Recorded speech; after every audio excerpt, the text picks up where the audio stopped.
Hi friends, എല്ലാവർക്കും സുഖമല്ലേ? എല്ലാവർക്കും സുജാസ് ഹോം കിച്ചണിലേക്ക് സ്വാഗതം. അപ്പോൾ ഞാനിന്ന് മാവൊന്നും അരച്ച് വെച്ചിട്ടുണ്ടായിരുന്നില്ല. അപ്പോൾ രാവിലെ ബ്രേക്ക്ഫാസ്റ്റിന് പൊങ്കൽ ഉണ്ടാക്കാൻ വിചാരിച്ചു. പൊങ്കലും അതിനൊരു തക്കാളി ചട്നി നല്ല ടേസ്റ്റാണ് കഴിക്കാൻ. അപ്പോൾ ഇതെങ്ങനെ ഉണ്ടാക്കാൻ നമുക്ക് നോക്കാം. നിങ്ങൾക്ക് വീഡിയോ ഇഷ്ടപ്പെട്ടാൽ ലൈക്ക് ചെയ്യണം, ഷെയർ ചെയ്യണം, പ്ലീസ് സബ്സ്ക്രൈബ്. അപ്പോൾ ഇതെങ്ങനെ ഉണ്ടാക്കാൻ നോക്കാം. അതിന് നമുക്ക് ഗ്യാസിൻ്റെ മുകളിൽ ഒരു കടായി അടുപ്പത്ത് വയ്ക്കുക. അതിൽ ഒരു കട്ടോരി ചെറുപയർ പരിപ്പാണ്. അത് ഇട്ടിട്ട് നന്നായി വറക്കണം. ബ്രൗൺ കളറാവണ വരെ വറക്കണം. അത് നന്നായി അപ്പോൾ ബ്രൗൺ കളറായി. ഇനി നമുക്ക് തീ ഓഫ് ചെയ്യാം.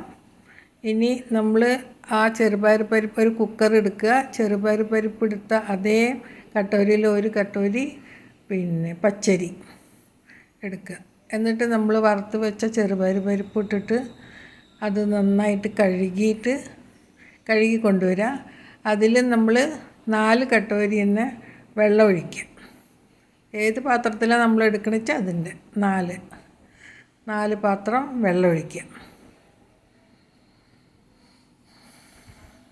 അതിലേക്ക് ലേശം മഞ്ഞൾപ്പൊടി ചേർത്തിട്ടുണ്ട്. ചിലവർ അതിൽ ചേർത്തില്ല, ഞാൻ ലേശം ചേർത്തി. ലേശം നെയ്യും, 1 സ്പൂൺ നെയ്യും.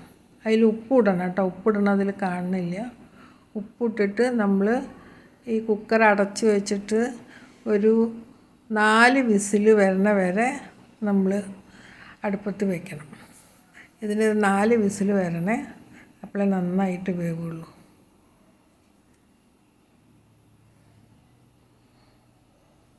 ഇനി ഇതിന് നമുക്കൊരു ചട്നി ഉണ്ടാക്കാം, തക്കാളി.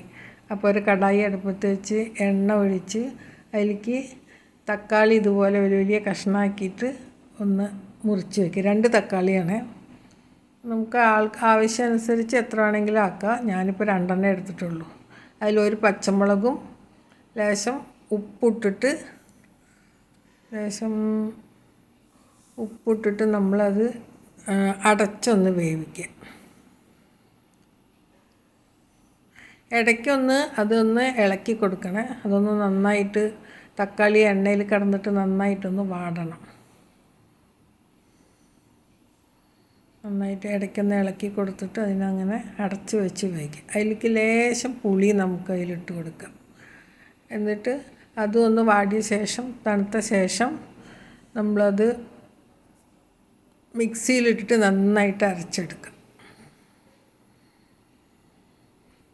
ഇനി അതിനെ ഒന്ന് താളിക്കണം, ഈ ചട്നീനെ. അപ്പം നമ്മൾ കടായി അടുപ്പത്ത് വെച്ച് എണ്ണ ഒഴിച്ച് അതിൽ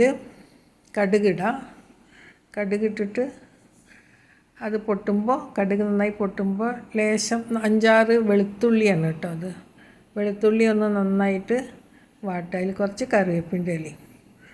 അത് നന്നായിട്ട് വാടുമ്പോൾ കുറച്ച് കായപ്പൊടി ഇടുക. അതിലേക്ക് നമ്മൾ അരച്ച് വെച്ച ആ തക്കാളിയുടെ കൂട്ട് ഇടുക. എന്നിട്ടത് നന്നായിട്ട് ഇളക്കിയിട്ട് അത് അതിൻ്റെ വെള്ളത്തിൻ്റെ അംശമൊക്കെ പോയി നല്ല ഡ്രൈ ആയി വരണം. അപ്പോൾ ചട്നി റെഡി. മുളക് ഞാൻ 1 ഇട്ടിട്ടുള്ളൂ. നിങ്ങൾക്ക് വേണമെങ്കിൽ 2 ഇടാം കേട്ടോ. ഇനി നമുക്ക് ഇത് തുറന്ന് നോക്കാം, പരിപ്പും അരിയും വെന്തുണ്ടോയെന്ന്. അപ്പോൾ ഇത് കുറച്ച് നമ്മൾ ഡ്രൈ ആയിട്ടായിരിക്കണം, കുറച്ച് ലിക്വിഡ് പോലെയാണ് നമ്മൾ പൊങ്കലുണ്ടാക്കുക. അപ്പോൾ അതിലേക്ക് ലേശം നമുക്ക് ചൂടുള്ള വെള്ളം ഒഴിക്കാം കേട്ടോ. ഒരു കുഴമ്പ് കൺസിസ്റ്റൻസി വേണം. അപ്പോൾ അത് നമ്മൾ കുറച്ച് ചൂടുവെള്ളം ഒഴിച്ചിട്ട് ഉപ്പൊക്കെ നോക്കിയിട്ട് നമുക്ക് ഒരു കുഴമ്പ് രൂപത്തിലാക്കണം. ഇനി ഇതിനെ ഒന്ന് താളിക്കണം.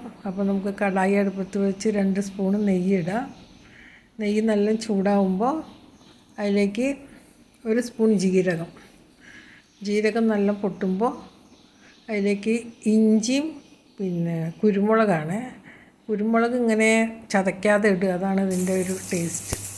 അതാവുമ്പോൾ അതൊന്ന് മൂക്കുമ്പോൾ നമുക്ക് പച്ചമുളകും കറിവേപ്പിലയും ഇടാം. അത് കഴിഞ്ഞ് ഒരു 5-8 അണ്ടിപ്പരിപ്പ് അതും ഇട്ടിട്ട് നന്നായി വറുത്ത്, അണ്ടിപ്പരിപ്പ് നല്ല ബ്രൗൺ കളറാവുമ്പോൾ നമുക്ക് ഈ ഉണ്ടാക്കി വെച്ച പരിപ്പ് അരിയുടെ മിക്സറിലേക്ക് ഇതിടാം. അങ്ങനെ പൊങ്കൽ റെഡിയായി. ഇതാണ് വെൺപൊങ്കൽ. ഇത് നമുക്ക് ബ്രേക്ക്ഫാസ്റ്റായിട്ടും കഴിക്കാം, അല്ലെങ്കിൽ ഉച്ചയ്ക്കായി ഡിന്നറിനോ അല്ലെങ്കിൽ ഉച്ചയ്ക്ക് ലഞ്ചിനായിട്ടൊക്കെ കഴിക്കാം കേട്ടോ.